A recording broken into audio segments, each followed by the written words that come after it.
Donc, on est dans Zohar, Vaïra, Chok l'Israël, mardi. Rabbi Chizkiya Patach. Rabbi Chizkiya, il a ouvert. On veut parler du sujet de Sodome et Gomorre, et surtout de la question de pourquoi Dieu intervient dans le monde. N'oubliez pas que, on l'a vu dans le cours de dimanche, Dieu a promis à Noé qu'il ne détruirait plus le monde, que les fautes des hommes ne pourraient plus détruire la création, entraîner la création.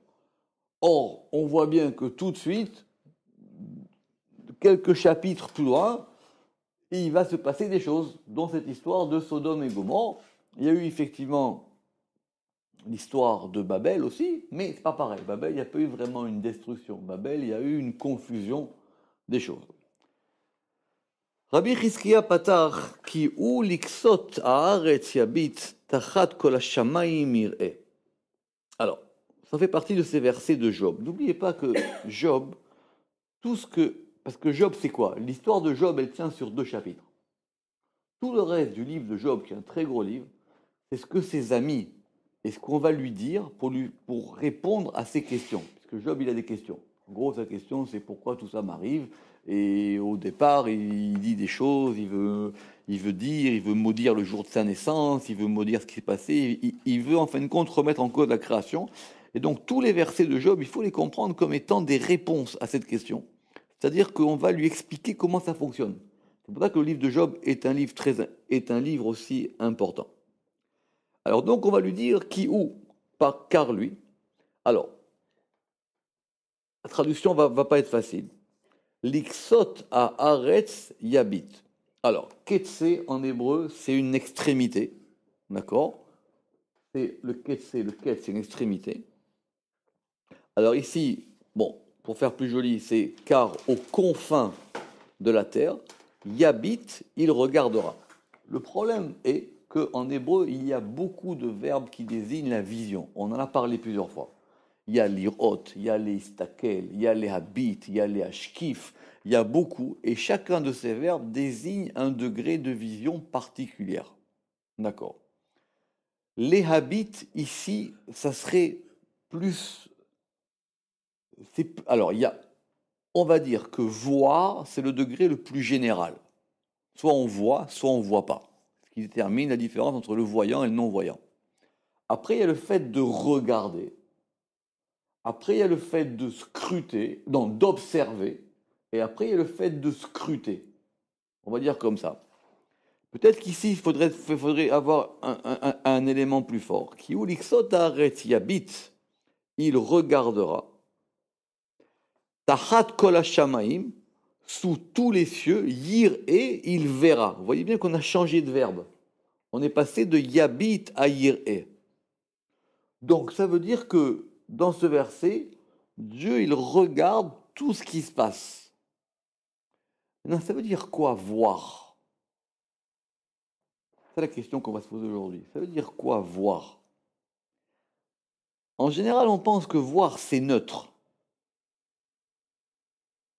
Mais d'après la Torah, c'est faux. Parce que quand on voit une chose, vous allez envoyer une lumière sur la chose, et la chose, elle envoie une lumière sur vous. On peut comprendre l'inverse. Quand on voit certaines choses, ça peut nous affecter. Aujourd'hui, on voit des choses, les gens sont devenus indifférents. Et quand on voit une chose, ça provoque quelque chose sur toi. Rabbi Shalom, on voit un meurtre, un accident, etc. Ça provoque quelque chose. La chose que vous avez vue, elle a envoyé quelque chose sur vous. Mais il y a aussi le fait que quand vous regardez quelque chose, vous pouvez quelque part lui envoyer aussi un élément. Vous pouvez la modifier. Vous pouvez lui donner un influx. On peut comprendre ça aussi simplement, d'après le pshat. Quand vous regardez une personne, le regard, ça peut apaiser quelqu'un. Ou ça peut le mettre en colère. Comment vous allez le regarder? C'est le regard. Quand vous allez regarder quelqu'un, ou quand vous allez porter un œil sur une chose. On ne parle pas ici de Aïnara ou pas Aïnara, c'est pas ça l'histoire. Mais le regard, il pose quelque chose. Donc quand Dieu, il regarde, c'est qu'il va apporter un œil sur cette chose-là. Donc il va délivrer un influx sur cette chose-là. C'est ça qu'on veut voir ici. Alors, kama etu livne nashal istakla beuvdai beuvadoy de kucha berechu lishtadla beoraita emama veleile. Combien l'homme il doit scruter. Alors ici c'est les stakla, c'est scruter, les stakel. Beovadoy de kucha berechu, les œuvres du Saint béni soit-il. Ou les ishtadla beoraita emama veleila, et pour approfondir la Torah jour et nuit. Des kolman des ishtadel beoraita, parce que tout celui qui approfondit la Torah. Le Saint béni soit-il, il est loué par lui en haut. Et il est loué par lui en bas. Il est loué par lui en haut, le Rama qui dit parmi les anges et les âmes du Jardin d'Éden, et il est loué par lui en bas parmi les hommes. Ça revient à votre question. Le fait qu'il soit roi, c'est une chose. Mais nous, on peut apporter un degré en plus qui s'appelle lui donner une importance, lui donner une royauté. Et ça, c'est pas que ça le modifie intérieurement, ça apporte un élément de plus. Évidemment, parce que dans la Torah, après le Zohar, c'est clair, c'est la source de tout, et tout se passe dans la Torah, et la Torah contient tout. Et donc, effectivement, c'est quelque chose qu'il faut scruter, regarder, analyser. Begin de oraita, ilana de hayei, parce que la Torah, c'est un arbre de vie. Les kol inun de askinba, pour tous ceux qui s'en occupent. Les me'avlun chayin, pour leur donner des vies dans ce monde-ci, ou les mevlun chayin be'alma deate, et pour leur donner des vies dans le monde qui vient. D'accord, Torah Traim, la Torah, c'est ce qui apporte la vie. Bon, ce sont des introductions un peu classiques dans le Zohar, mais elles sont toujours appropriées à ce dont on veut nous parler. Alors, quel est notre verset? Tachazé, viens voir. Ki ou liksot haaretz yabit. Car aux confins de la terre, il regarde les me'ev lun mezona ou les sapakalun mikolman de itzrichu, pour leur donner subsistance et pourvoir à tout ce dont ils ont besoin. Le fait de regarder, c'est pas neutre. Quand Dieu il regarde une chose, ça veut dire qu'il va apporter un influx sur cette chose-là. Donc quand on a dit qui ou l'iksot haaretz yabit, lui, car aux confins de la terre, il regardera. Ça veut dire que tout ce qui se passe dans le monde, Dieu a un regard dessus et il amène un influx sur ça. Vous allez me dire, on savait déjà que rien ne tient dans ce monde sans que Dieu intervienne. On n'a pas besoin du Zohar pour ça. Pas besoin du Zohar pour comprendre que tout est mu par un influx. Le Zohar, il ne veut pas dire ça ici.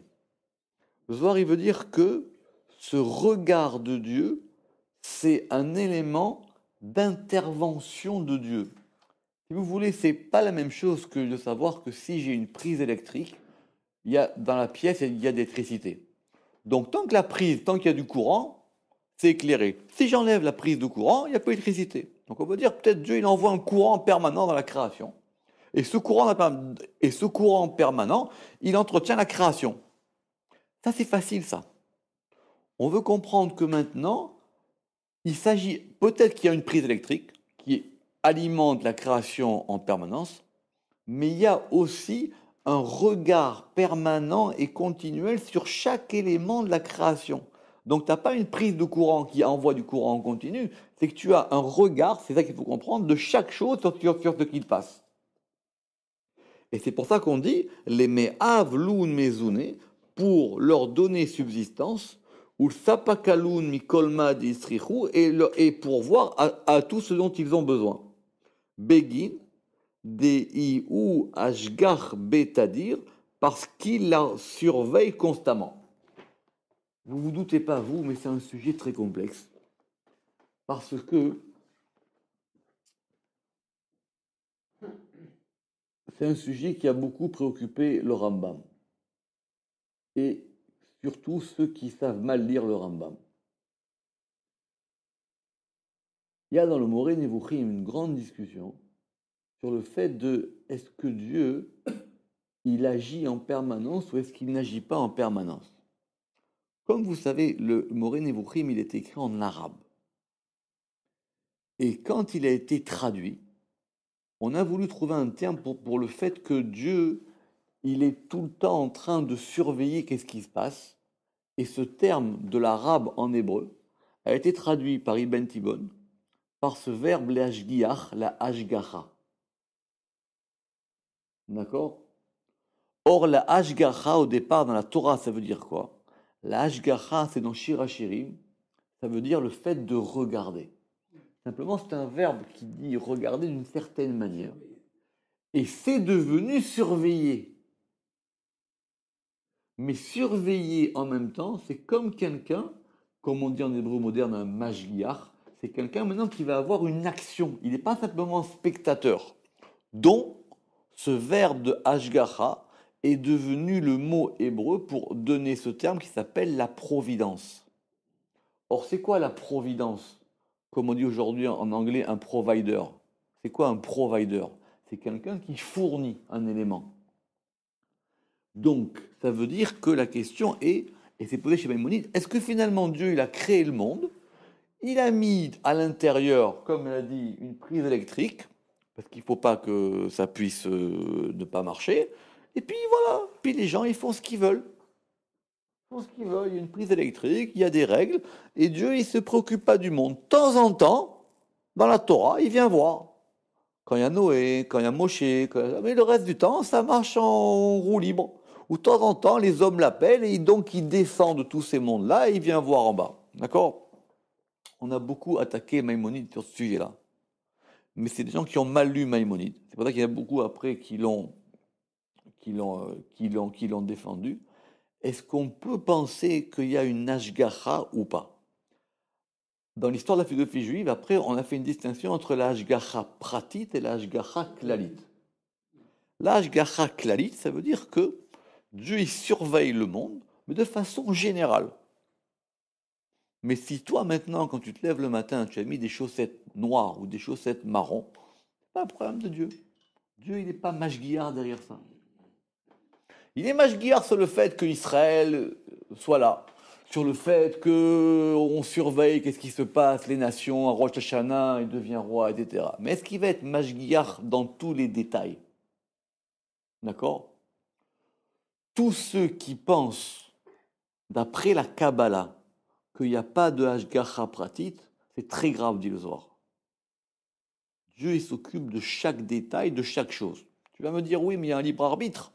Le libre arbitre, ce n'est pas un problème, ce sont deux niveaux différents. Il y a un niveau où toi, tu es libre de faire ce que tu veux, et il y a un niveau où lui, il arrange les choses. D'accord? Toi, tu avais des chaussettes noires et des chaussettes marron. Tu as décidé de mettre des chaussettes marron, mais t'inquiète pas, il y a des raisons pour lesquelles tu as pris des chaussettes marron. Ah, mais tu vas dire, mais pourquoi j'ai des prises? On dit ça, c'est un problème classique de la Torah, c'est le problème de Pharaon. Pharaon, il a voulu faire du mal aux Juifs.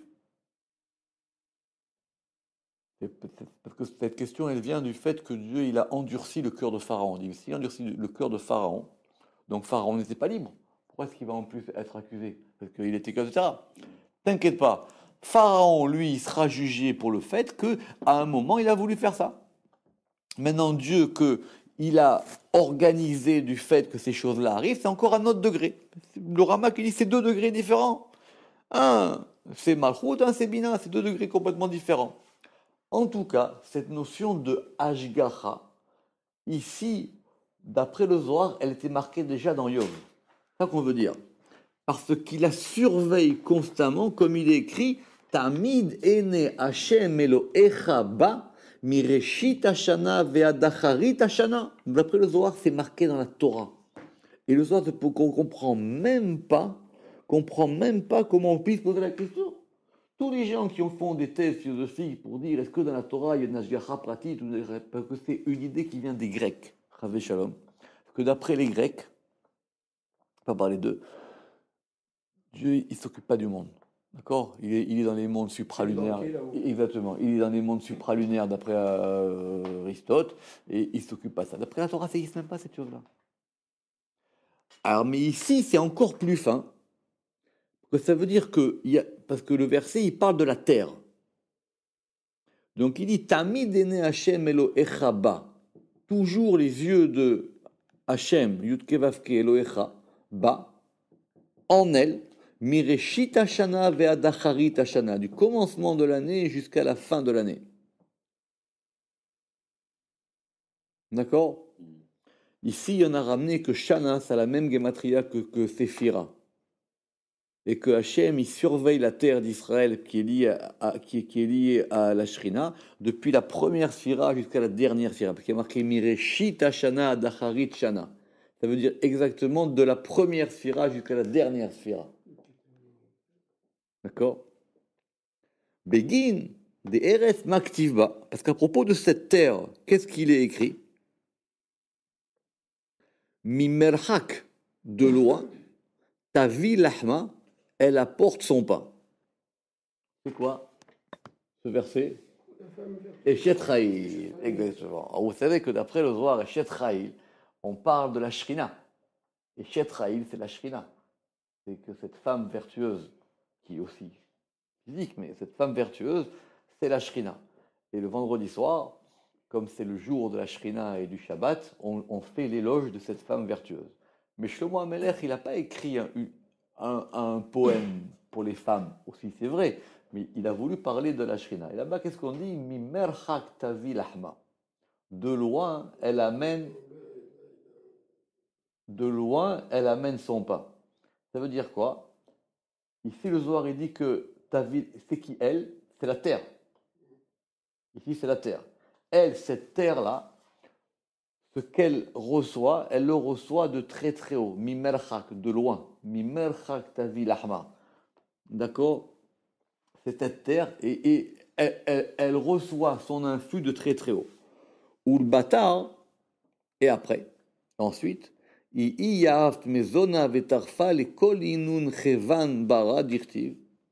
ensuite, elle apporte nourriture et proie, les kol inun cheva beradirtiv, à toutes les bêtes sauvages, comme il est écrit, c'est la suite du verset, va takom be'od laila, et elle se lève be'od laila quand il est encore nuit, va titen teref les beita, et elle donne, c'est ce que c'est teref, c'est ce que c'est donner le taouf, la tréfa, c'est une proie, c'est une bête qui a été capturée, quoi, qui a été tuée comme ça, quoi. C'est une proie, une bête sauvage.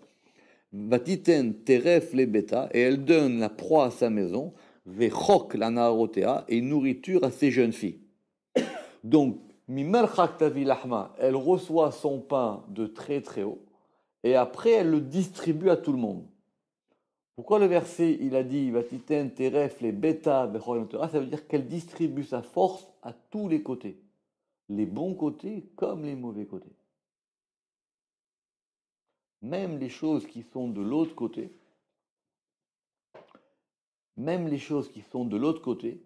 elles reçoivent cette force d'en haut. Ve'alda. Et c'est pour ça,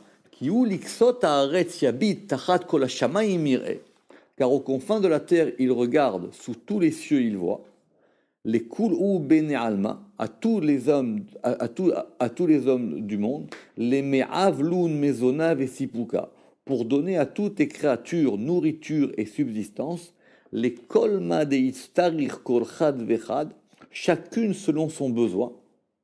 Dirtiv, poteach et yadecha ou masbi'a lechol chay ratzon. Tu ouvres ta main, ou masbi'a et tu rassasies, les kol chay ratzon, à tout vivant ratzon, tout vivant selon sa volonté. Je comprends pourquoi le Chida il a mis ça ici. C'est un tout petit zohar simple qui remet les pendules à l'heure sur la Hashgacha Pratit et Klalit. Ça veut dire, attention, voilà, tout ce qui se passe, alors, c'est pas pour rien qu'on l'a dit à Job, parce que Job, c'était son problème. Job, il a dit, Dieu, il m'a abandonné, pourquoi il m'arrive ça, et pourquoi il m'arrive ça, et ça, etc. Donc ça, c'est pas pour rien qu'on lui répond ça. On lui dit, attention, tout ce qui se passe, c'est le patron. Tout ce qui se passe, c'est le patron. On va ouvrir une parenthèse. D'ailleurs, c'est Dieu qui dit au diable de faire ce qu'il veut de Job. Exactement. Ce qu'il dit. N'atteint pas sa vie. Oui. Dans la formation des textes de Kabbale, Il y a un texte classique qu'il faut avoir fait au moins une fois dans sa vie. C'est au début de Da'at Tevunot. Au début de Da'at Tevunot, le Ramchal, il ramène les 4 erreurs fondamentales concernant la croyance. Ou en fin de compte, concernant l'unité de Dieu. Il dit il y a 4 erreurs de base et il y a 4 choses qui doivent être claires pour tout le monde. Parce que si on dit que Dieu est un, du coup, la question c'est et le mal? Il dit mais Dieu, il est patron de tout. Ceux qui pensent qu'il y a un côté du bien et un côté du mal, c'était les Perses. Et les Perses, pour ça, on a fait une fête qui s'appelle Purim. Eux sont des Zoroastriens. Ils pensent qu'il y a deux côtés, un côté du bien et un côté du mal. L'histoire de Purim, c'est que tout qu'il arrive, c'est le patron qui tire les ficelles. Donc déjà, on a fait Purim par rapport à ça. Après, il dit, il y a ceux qui pensent que effectivement Dieu, il est un, mais nous, on peut faire ce qu'on veut. Il ramène l'exemple que il y a un midrash qui raconte que quand le temple a été détruit, c'était pas n'importe qui la génération du temple. C'était des gens qui avaient un temple tous les jours, qui faisaient des miracles tout le temps. Quand le temple a été détruit, que ça a duré longtemps, quand ça a commencé, ils n'ont pas eu peur. Ils ont dit bon, c'est pas grave. Il y a du feu. Alors ils ont rappelé, on revient toujours à ça, ils ont rappelé des anges de l'eau. Et ils ont dit, là-bas, tu vois du feu. Ils ont appelé les anges pompiers. Il avait des anges pompiers. D'accord? Il y avait des anges pompiers. Ils ont dit, vas-y, éteins. L'ange pompier, il éteint et le feu continue. Il appelle un autre. Appelle un autre. Après, il dit, ça, c'était la deuxième erreur. C'est là que le temple a été détruit. Pour dire que même si nous, on a des forces ou une autonomie, si le patron, il veut une chose, personne ne peut aller contre ce qu'il veut. Eux, ils pensaient qu'ils pouvaient aller contre. Pas un problème, tu vois. Tu sais que ça marche, tu sais que ça marche pas. Un truc comme ça. Après, il pose la question du miracle. Alors il dit, mais si c'est comme ça, hein, c'est quoi un miracle? C'est que finalement, tout est miracle. Simplement, nous, on nomme naturel des choses qui nous paraissent naturelles. Pour revenir à mon histoire de la prise de courant, c'est un grand sujet cette histoire de la Ashgacha. Benny Lévy, sur ça, il avait une grande manière de voir la chose. Parce que si on dit qu'un miracle, c'est Dieu qui bouleverse l'ordre naturel, alors le reste du temps, c'est pas un miracle. Donc le reste du temps, le soleil se lève, le soleil se couche et l'affaire, elle est réglée. Ou pas? Très bien. Alors il dit non, un miracle, c'est simplement quelque chose qui te permet de voir que tout le reste est miracle. Exactement. Donc c'est pas une irruption dans les lois de la nature, comme si on appuyait sur pause dans les lois de la nature pour faire venir quelque chose. C'est au contraire que maintenant, on te soulève le couvercle. D'où la grande idée du miracle de la mer Rouge, parce qu'à ce moment-là, ils ont vu tout ce qui se passait. Davaracher. Alors ici, on avait dit jusqu'à présent qu'on a expliqué ça par rapport à quoi? Par rapport au fait que Dieu, il surveille et il dirige la malchoute, et il lui donne tout le temps. Autre explication, qui ou l'ixot aretz yabit, car aux confins de la terre, il regarde, les stakla ou vadouille de varnash ou l'ashgacha bekolman de avade benenasha be'alma, pour scruter les actions des hommes et surveiller tout ce que font les hommes dans le monde. Donc ici, on est passé maintenant à Ashgacha de la Malchut et à Ashgacha pratit. Ou plutôt Ashgacha klalit d'abord. Parce qu'il y a marqué ici l'Iksot haaretz. Et après, Tachat kol hashamayim mireh, sous tous les cieux il voit. Donc il y a, comme si le verset disait, il y a 1 degré au-dessus des cieux et 1 degré en dessous des cieux. Donc au-dessus des cieux, c'est ce qu'on appelle l'Ashgacha klalit. Et global, ça veut dire que Dieu il surveille le monde de façon globale. Et la Ashgacha pratit, tachat kol hashamayim mireh, mistakel vechame lekol had vechad, il scrute et voit chacun. La providence particulière s'exerçant sur chacun. Donc, c'est important parce que le Ramak, tous les kabbalistes par ça, ils veulent sauver le Rambam. Parce qu'on avait l'impression, d'après le Rambam, qu'on aurait pu penser qu'il disait que non. Simplement, Dieu, voilà, il surveille le monde de façon générale, mais les petits détails ne l'intéressent pas. Vous aurez dit, mais c'est clair, c'est marqué dans la Torah, tout simplement. C'est marqué dans la Torah. Et après, alors après, il y a d'une part une discussion de texte, parce qu'on veut savoir est-ce qu'il y a des textes qui le disent ou est-ce qu'il y a des textes qui ne le disent pas. Et puis des textes en fonction des gens, on peut les retourner d'une manière ou d'une autre. Mais ici, ça veut dire que d'après le Zohar, d'après la Kabbalah, la notion de Hashgacha pratit sur chaque chose, c'est une notion fondamentale surtout. Et ça, c'est une introduction parce qu'on va nous parler après de Sodome et Gomorrhe. Parce que les gens, ils pensaient que finalement, maintenant, Dieu, il ne s'intéressait plus aux détails. Ok, très bien, il a fait un pacte avec Noach que l'humanité serait plus créée, mais nous ne serait plus détruite. Mais nous, on peut faire ce qu'on veut au sein de l'humanité. Alors il dit non, ça marche pas comme ça. Dans chaque élément, il est là et il regarde.